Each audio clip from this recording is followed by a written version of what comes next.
mubeere beegendereza kubanga kuffe tugenda kufaafagana nammwe buli omu kinoomu ne bwoba ng'obbye essente z'ekkubo oba oli waka wo tugenda kulumbayo kubanga ffe tubonyebonye kimala ffe ng'abakulembeze tulina answers nnyingi ze tuddamu ebiseera ebisinga ezitalina zaffe nga ziva ku mmwe ababbi. Era tulina kye tuyita unfair transfers mu Wakiso okusinziira nti osanga omukozi ng'amaze ku station emyaka 5 emyaka 6 ne bamutransfering ne bamutwalako ewala n'amala emyaka 2 ate ne bamuzza mu kifo kyekimu we yamala emyaka 7 ekiraga nti abange yagulawo buki obutuuze.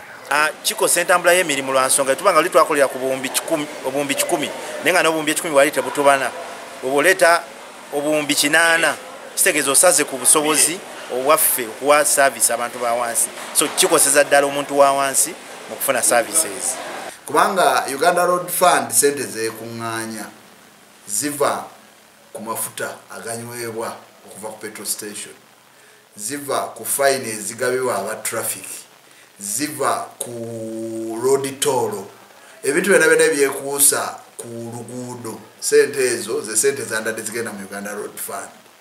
Naye bw'otunuulira Wakiso bw'obala obubazi petrol station ku luguudo lumu lwokka oluno lwa Hoima, petrol station eziri mu Wakiso ku luguudo lwa Hoima ze petrol station zisinga n'eziri mu zi districts mu Uganda ez'oluguudo olumu. Kati bw'ogatta petrol station eziri mu Wakiso muno oyinza oga nti sente z'amafuta mu Uganda ezisinga obungi ng'omusolo ziva wano. Kakati abo abanywa amafuta bwe bayita mu nguudo embi oluvanyuma lwa Uganda Road Fund okutuwa obusente obutono olaba nga waliwo obulyaz'amaanyi. Ate nga tulina n'ekizibu ekirala, Uganda Investment Authority n'agencies endala n'ennema bazze bagaba layisinsi ne bawa amafactory ne bazimba mu ntobazi. N'abantu ba bulijjo nabo bazimbye mu ntobazi. Kakati buli awali oluguudo nga waliwo ekitoogo, enguudo enkuba etonnye, amazzi gasaze. Kakati ne tubeera n'ekizibu nti ziri government agencies zo bwe zimala okuwa omuntu olukusa ne zigaba ne license omuntu n'azimba mu lutobazi. Ate oyo azimbye mu lutobazi yayagala tumuwe enguudo ennungi naye ate talina sente z'atuwa kubanga factory ezo zisasula Uganda Revenue Authority.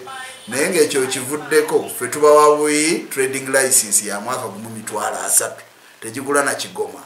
N'olwekyo nze ndowooza nti mu luvannyuma lw'okuwuliziganya n'abantu bano ku bizibu bye tulina wateekwa okubeerawo ekikolebwa eky'amaanyi naddala nga kikwatagana n'obwenkanya kubanga kizuuliddwa n'okuzuulibwa nti kakati ssente eziva mu gavumenti ezigabwa ku nguudo ate tezenkanankana na wano mu Wakiso wokka waliwo w'osanga nga municipality emu efunye ssente ebitundu 10 za district zefunye naye nga ate district nnene nnyo ate municipality neefuna ssente na nnyingi nnyo. N'olwekyo wateekwa okubeerawo obwenkanya. Olaba tebuli wano mu Wakiso wokka kitegeeza buli ne mu Uganda yonna. Singa batuyamba ne bakendeze n'embeera nga boolaba ey'okugaba amabaati kuba kati ekiriwo ekizuuse mu lwatu ssente za gavumenti abalina obuyinza bazitwala okukola bye baagala ne weesanga nga bakoze oluguudo olugenda ku wooteri y'omukungu naye nga mulemeddwa okukola oluguudo olugenda ku ddwaliro.